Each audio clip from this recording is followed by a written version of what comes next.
Hello traders, and welcome to the VantagePoint Trading Journal for today, Tuesday, September 11th, 2018. We're going to show you how VantagePoint's been forecasting market movements and show you what you need to pay attention to today. Alright, so what we are looking at is Checkpoint Software Technologies, CHKP is the ticker symbol.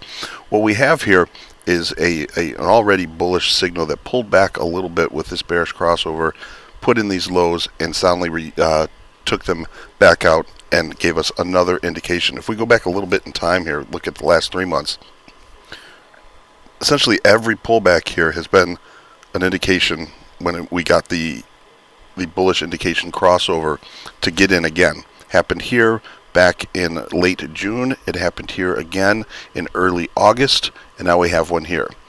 So you're always, it's tough to get into these obviously bullish looking underlyings, but some do exhibit these little rest periods, and when they do, you have some profit taking. Next leg up is the hope.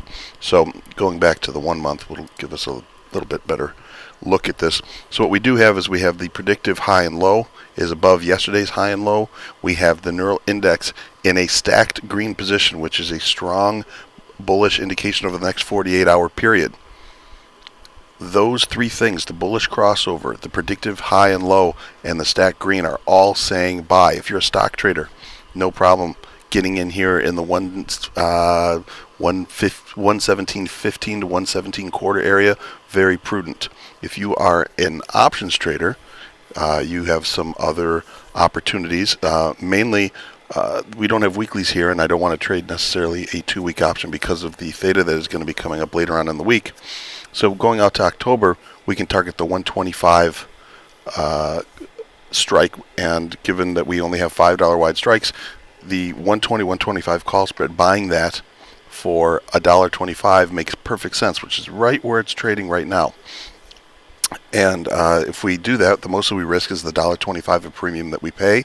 The most that we can make is the width of the spread less the premium that we paid, which is $3.75. $3.75 divided by 125 is a round 3.0 to 1. So given that, that is what we are looking at today. I hope you have a great rest of the week. I'll be checking in with you guys later on Thursday, most likely. Good luck, and I'll talk to you then.